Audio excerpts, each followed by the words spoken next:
Bienvenidas a un espacio creado para cuidar de ti, reflexionar y crecer juntas. En este podcast no solo aprenderás, sino que también encontrarás inspiración para seguir avanzando hacia una vida más equilibrada y plena, para ser más tú que nunca.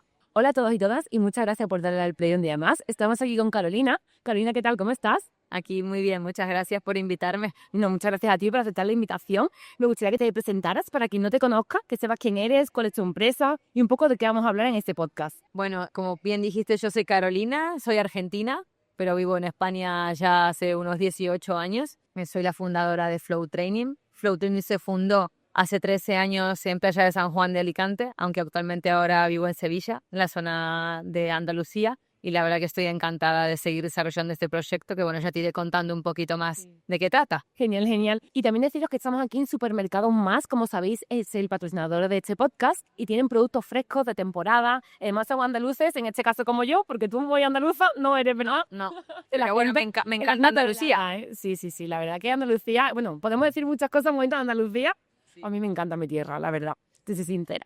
Bueno, Carolina, estamos aquí para hablar un poco del Pilates y de las nuevas modalidades, ¿no?, que hay en el Pilates, porque hoy se habla mucho de longevidad, fuerza, masa muscular, y me gustaría saber qué lugar tiene el Pilates en todo esto. Bueno, básicamente hay algo muy importante, que Pilates es un método. Entonces yo muchísimas veces les explico a mis alumnos que dentro de un método, depende en la época en que se haya creado, puede tener una aplicación en su momento que puede servir, pero al día de hoy no puede servir. Entonces, respecto a la longevidad y a la fuerza, y ahora que realmente está tan de moda hablar de la fuerza y de que tenemos que trabajar la fuerza, el Pilates sí cumple en ciertos aspectos funciones que podrían abarcar las necesidades de una persona a pie o de una persona que entrena en el alto rendimiento o una lesión, pero no lo abarca por completo. Entonces, sí, como método podemos considerar lo que sirve, pero tristemente hay que hacer más cosas. ¿Y cuáles son estas otras cosas que hay que hacer? Bueno, a ver, hay un punto muy importante, que es que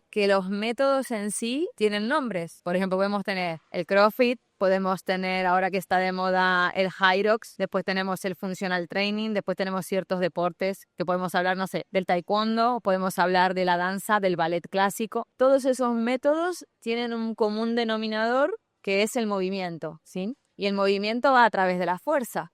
Digamos, no se puede generar ningún movimiento excepto que te lo genere otra persona, pero ya no sería un movimiento voluntario. Digamos, si yo te cojo un brazo y te lo muevo, tú tendrías que por ahí dejarte llevar. Sí. Habría un poquito de fuerza como para no romperte un hueso o no romperte una articulación, pero todos tienen un común denominador, que es la fuerza. El problema que tienen los métodos es que lo crea alguien, ¿vale? Vamos a hablar del método Pilates, en el caso de que en Flow Training sí trabajábamos antes el método Pilates, y lo crea alguien en su momento con sus estudios de ese momento. Sí sabemos que está trabajando la fuerza, pero ¿cuánta intensidad necesita el cuerpo para desarrollar capacidades? Entonces ahí hay un bache que vamos a, si quieres, desarrollar un poquito más. Sí, esa es la idea, que desarrollemos un poco más, porque es verdad que el Pilates ahora está muy de moda. Todo el mundo parece que se apunta a Pilates. Sí. Y por lo que hemos hablado, también hemos hablado un poco fuera de micros, y lo que me estás contando realmente no es completo, no es mejor trabajar por la fuerza, pero es cierto que muchas veces los médicos, si te duele la espalda, por ejemplo, te mandan a hacer Pilates. Entonces, ¿cuál es tu opinión acerca de esto? ¿Tenemos que olvidar el Pilates y enfocarnos en fuerza? ¿Cuál es el nuevo método quizás que está cada vez más de moda? Un poco. Bueno, primero, como te dije antes, todos los métodos tienen un común denominador, que es la fuerza. El problema es que al final no es tan importante la etiqueta que se le pone a algo, sino realmente lo que se le aplica al cuerpo.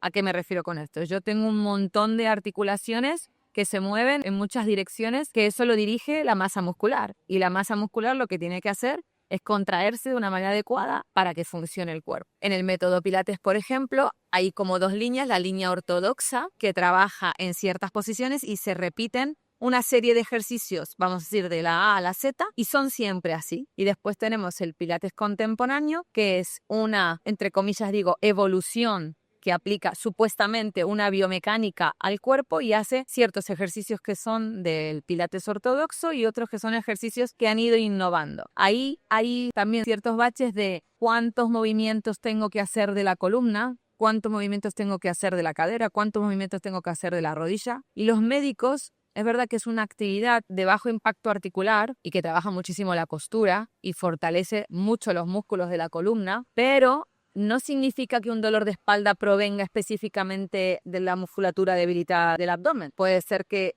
venga por un déficit de fuerza en un glúteo o en un isquio o en un músculo que está en la planta del pie, o simplemente por un tema de falta de movilidad en ciertos rangos que generan ciertos patrones de movimientos repetitivos que te dan dolor, pero que no es que hay una lesión en sí, que es ya un dolor que viene a nivel más neurológico. Entonces sí, los médicos recomiendan el pilates porque es bastante fácil recomendarlo, porque no vamos a decir que no da resultados, pero se queda cojo. Siento decirlo que se queda cojo. Entonces, bajo tu punto de vista, el pilates está obsoleto. Sí. Eso que yo tenía centros de pilates, pero sí está obsoleto. ¿Y cuándo te diste cuenta que estaba obsoleto? ¿Y Mira, por qué, no? También me gustaría saber. Bueno, dentro del proceso de desarrollo de la empresa que tengo y que tenemos actualmente con mi socio, con Luis Bardón, cuando fundé esto, yo paralelamente estaba estudiando un máster de biomecánica aplicada al entrenamiento y de activación muscular en Barcelona y en Estados Unidos. Yo hago pilates desde que yo tengo 45 años, aunque no parezca.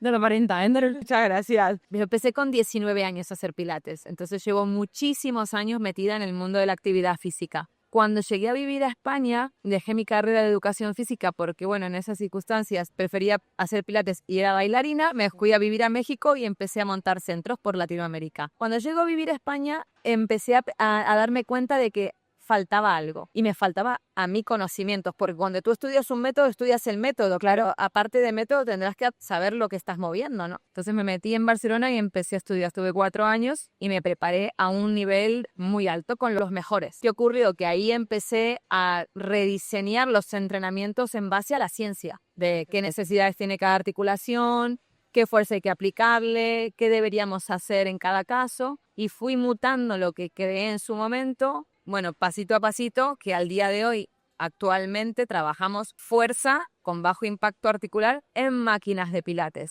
Me llevó al cambio ese brutal cuando empecé a hacer el cambio de los resultados en los alumnos. Vale, o sea, porque ¿cuáles eran esos resultados? ¿Que mejoraban su...? Cuéntame un poco, ¿cuáles son los resultados? Bueno, mira, principalmente uno es la agilidad y la resistencia, que es más rápida, digamos, y los resultados del dolor. Si tienes fuerza, los dolores disminuyen. No hablo de una fuerza de alto rendimiento, estamos hablando de salud musculoarticular. No estoy hablando de tener que hacer aquí un press o un push press con una barra y 200 kilos, eso es otro objetivo. Pero si hablamos de salud musculoarticular, el Pilates diseña los entrenamientos para, ¿cómo te lo puedo explicar sencillamente? Tú imagínate, tú empiezas una sesión de Pilates y hay como una forma de evolucionar. Primero, por ejemplo, puedes trabajar las piernas, después el abdomen, los brazos, y vas variando. Pero no hay una lógica o cómo hay que colocar el pie para que trabaje cierta fibra, o si estoy trabajando en esta posición debería trabajar esta la próxima semana. Hay muchos problemas de programación que hacen que se quede cojo, como digo. Aunque yo fui una fanática del Pilates, pero bueno, dentro del proceso de evolución hay que continuar. Por supuesto, porque claro, ¿hace cuánto tiempo se trabaja este método, el método del Pilates? No sé si lo sabes esta respuesta, pero entiendo que es verdad que debe ser muy antiguo, ¿no? Sí, esto es de 1930, digamos, tiene muchísimos años. Al final, como todo evoluciona, y que nos tenemos que actualizar y bueno, cuanto más estudios salen, pues lo que tú dices, ¿no? Al final, enfocar los entrenamientos y los métodos pues a la actualidad.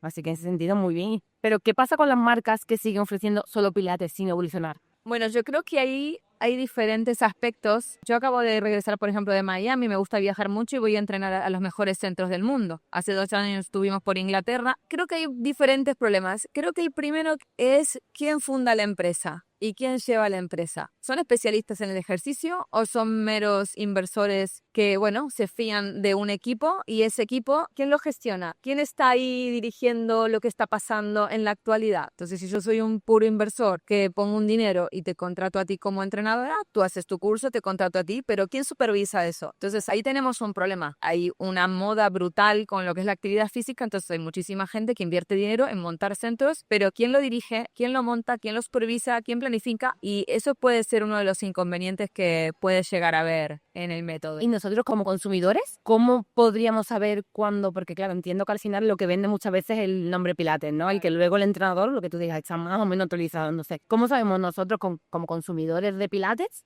si estamos en un método más actualizado, en un método más obsoleto? ¿Qué estamos haciendo? ¿Hay alguna forma de saberlo o realmente no? Es difícil, es muy difícil porque al final uno como alumno se fía absolutamente y se entrega al entrenador, ¿no? Sí. Hay algo que hay que mirar mucho cuando tú vas a entrenar es cómo está la planificación hecha. ¿Hay una planificación? Digamos, ¿está premeditado? ¿O tú llegas a tu entrenamiento y él llega al entrenador y se nota que eso lo está lanzando las cartas en el momento. Eso es importante. Se le puede consultar a tu entrenador. Una pregunta con un alumno podría ser, ¿cómo es la planificación de este centro? ¿Hay una planificación de lo que se va a hacer en este trimestre o van a ciegas? Otra cosa importante que se puede preguntar es, ¿quién supervisa tu trabajo? ¿Te reciclas? Porque si tú hiciste un curso del método Pilates hace 10 años, ahora, digamos, si esto no funciona, digamos, todo eso es sumamente importante para saber si ese entrenador que tú crees que está preparado te está ofreciendo un servicio de calidad. Claro, te lo preguntas justamente por eso, porque al final muchas veces lo que hablamos, ¿no? Vamos buscando el método, pues después de escuchar ese podcast, espero que los oyentes pues busquen un método realmente, oye, que esté actualizado, aunque vayan a clases de pilates, pero que no sea pilates al uso, lo que hemos hablado antes, que está más obsoleto. Sí. Intentar buscar esa nueva metodología, ¿no? Que quizás pues, puede ayudarnos mejor y hacer que ganemos salud, que es un poco por lo que todos nos movemos y queremos tener. ¿Cuál es la diferencia entre el pilates normal, el pilates con máquina y también la modalidad de cómo vosotros utilizáis las máquinas? Por favor, si me lo puedes explicar. Bueno, mira, vamos a decir que el pilates normal, así como para que lo entiendan todos, tenemos el normal se trabaja, el pilates más clásico, en su época se trabajaba una persona con una persona, se llamaba one-to-one, un personal training. El hombre que creó esto tenía eso.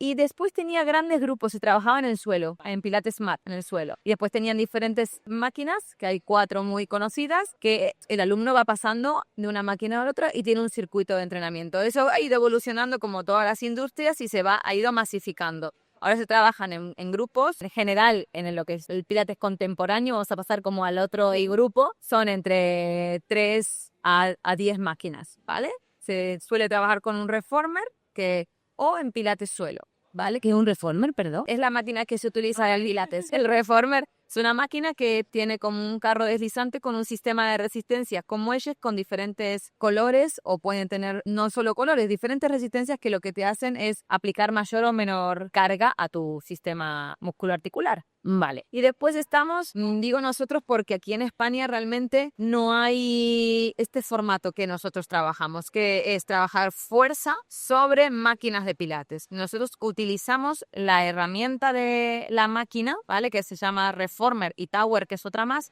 otros elementos que hemos añadido de cargas como mancuernas, kettlebells, unos elásticos, bueno, y un rediseño de la máquina para que sea mucho más completo el entrenamiento. Y el objetivo específico de nosotros es trabajar todo el cuerpo, digamos, todos los músculos en todos sus planos posibles y estímulos posibles. Y también trabajar a nivel cardiovascular. Nuestros entrenamientos tenemos como 2 grupos de entrenamiento. Ciertos entrenamientos son más enfocados a la fuerza, vamos a decirlo para entender a la fuerza, y otros van cronometrados en el cual, digamos, se pone el tiempo y se trabaja unos ciertos ejercicios a un tiempo. ¿Para qué? El problema que tiene el pilates es que se dice que a menor cantidad de ejercicios, mayor calidad de movimiento. Que sí es verdad, pero el estímulo, ¿a dónde llega? Si tú haces 8 repeticiones, no es lo mismo la señora Lola de 54 años que otra mujer de 40 que está súper entrenada, que por ahí necesita hacer muchísimo más estímulo en la misma cantidad de tiempo. Entonces nosotros no trabajamos por repetición, trabajamos por estímulo. Ponemos un tiempo y cada persona va a hacer lo máximo que pueda cada persona. Y ahí sí podemos generar cambios. Si hacemos todo lo mismo, 12 repeticiones, todos iguales, como si fuéramos ovejitas caminando en línea, pues no hay una adaptación más rápida. Pero si trabajamos cada uno en tiempos, con la fuerza que necesita cada uno, sí va a haber más cambios. Claro, qué interesante. Sobre todo eso también podrás adaptar a cada persona, porque entiendo que cuando haces una clase con diferentes personas, claro, cada persona se da de una manera completamente diferente, sí, como tú has explicado. Sí, eso es muy importante porque cuando vas en un horario a entrenar, eso también lo pueden ver los alumnos cuando van a una clase, tienes diferentes perfiles, gente con dolor de espalda, gente que está sin dolencias y quiere bajar de peso, hay de todo. Entonces necesitamos que ese estímulo haya un resultado para esa persona. Trabajar por tiempo, trabajar diferentes tipos de estímulos, de tipos de carga se llama, ¿no? A nivel técnico, no es lo mismo coger 6 botellas de agua que coger un elástico y deformarlo. El cuerpo tiene que reaccionar diferente a estímulos diferentes. Entonces el pilates trabaja más a nivel elástico, no a nivel de cargas como un six-pack del Mercadona, para verlo así más gráfico, que tú cuando lo coges reacciona de una manera, pero si tú coges algo que se deforma, reacciona de otra. Entonces nosotros trabajamos desde todos los ángulos. Que realmente sería lo que más enfocado está para la salud, ¿no? Entiendo que es pues esa fuerza, esa elasticidad, de lo que estás comentando. Sí. Y si alguien hace solo pilates durante años y nunca entrena fuerza real, ¿qué consecuencias puede tener? Mira, hay una cosa muy importante porque, claro, quiero que quede claro, el pilates sí trabaja la fuerza, pero Nosotros necesitamos, por un lado, estimular al sistema musculoesquelético, como te lo dije en otra pregunta que me hiciste, en muchísimas direcciones. Entonces, cuando tú entrenas un método, repites mucho ciertos rangos de movimiento. Si no hay una planificación del entrenamiento, que suele ocurrir cuando se hacen sesiones de pilates, si yo soy entrenador en la mañana y tú eres entrenador en la tarde y tú llegas a tu clase y das una sesión que te la has creado tú el domingo en tu casa, porque suele ser así, entonces tú estás contratada por la mañana, diste tu clase y después yo vengo por la tarde y otra clase y la gente se mueve y rota. No hay una coherencia de que si yo entreno, por ejemplo, ciertos grupos musculares, necesitaré trabajar otros o repetirlo para generar una adaptación. ¿Qué ocurre? Que como no hay una planificación específica, digamos, es un método que tú tienes ejercicios y los vas haciendo un poco al tuntum, pues no hay resultados. Y después algo importante, lo de las repeticiones, por ejemplo. En Pilates se trabajan por repeticiones. Entre 8 y 12, si son muchas ya no es Pilates, si son pocas, es poco. Y realmente eso no importa, lo que importa es cuánto necesitas tú. Es que el número en realidad, ¿qué es? Porque tal vez una persona necesita 4 y tal vez otra necesita 25. O le cambio la carga para que haga menos en el mismo tiempo. Tengo que hacer modificaciones. Más o menos no sé si por ahí te seguí. Sí, me has respondido muy bien. ¿Y cuáles son los mitos más peligrosos que todavía se repiten sobre el pilates? Mira, hay uno que yo lo sigo viendo en las redes sociales del método ortodoxo, que trabajan, por ejemplo, con la espalda toda apoyada. Cuando tú te tumbas boca arriba, trabajas con la espalda, se llama en imprint, como toda la zona lumbar, que tiene una curvatura natural, tiene que estar aplastada, ¿vale? Por ejemplo, eso lo han ido evolucionando y ahora trabajan lo que es la espalda neutra. Se obsesionan tanto con eso que se olvidan de lo más importante de cómo es esa columna, cómo es tu columna, cómo es la mía, porque tú puedes mirar a una persona que tiene un culete súper pomposo, pero no significa que tenga, como lo llaman, mal llaman, una hiperlordosis. Por ahí naturalmente su sistema muscular se encuentra bien, se siente bien en esa posición. Cuando en un método te dicen que tienes que colocarte en tal posición, lo aplicas en todos por igual. Y no tiene nada que ver una señora que, por ejemplo, ha sido deportista de alto rendimiento, como yo, de 45 años, que tengo unas capacidades, no, pues lo digo en chiste, ¿no? Que una persona, por ejemplo, que está todo el día sentada en un ordenador, que tiene una debilidad muscular brutal. Entonces, en ese aspecto, el mito de la columna vertebral y lo de la alineación lo tendrían que borrar. Otro también interesante es la respiración, cómo trabajan sí o sí, en ciertos movimientos tienes que exhalar, en ciertos movimientos tienes que inhalar. ¿Y no es así? No. Ah, yo siempre he pensado que sí. Es que si nos basamos en ciencia, que al final eso es un método, después está la ciencia. Claro. ¿No? Entonces, en la ciencia, ¿tú qué tienes? Hay personas que no tienen la misma capacidad o el volumen de oxígeno en sangre que la que tienes tú. Ayer yo estuve soplando un montón de globos, te lo juro, y yo me mareaba un montón. Y mi pareja soplaba y como es de bicicleta, 100 kilómetros, él no se mareaba. Entonces, yo no tengo, en una misma clase, no pueden todos inhalar y exhalar a la vez, porque mi capacidad no es la misma que la tuya. Y después yo por ahí a veces necesito estabilizar mi cuerpo a través de una pequeña apnea. En Pilates esas cosas están prohibidas. Entonces, la respiración también, están muy obsesionados con la respiración. Y los alumnos ya algunas veces te llegan y te preguntan, ¿y cómo respiro? Y yo le digo, tú no dejes de respirar.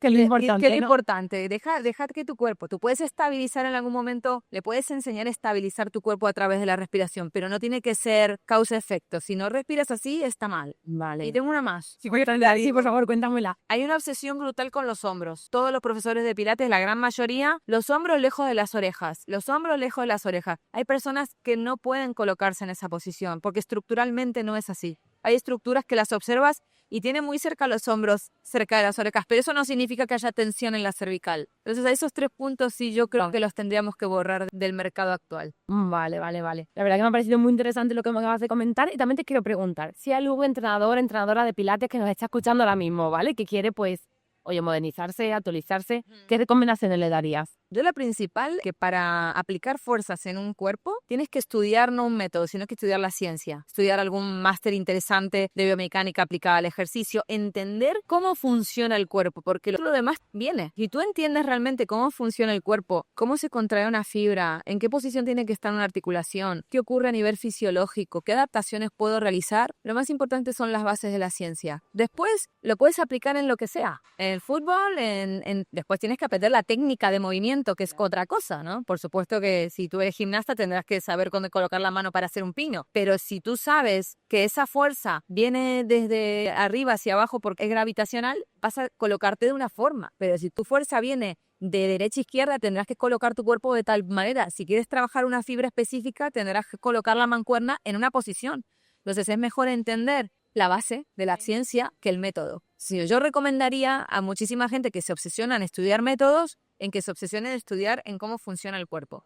Que es de verdad cómo vamos a poder ayudar, claro, a las personas, ¿verdad? Y para finalizar, me gustaría que dieras un mensaje para aquellas personas que quieren entrenar mejor, vivir más fuerte y con más salud.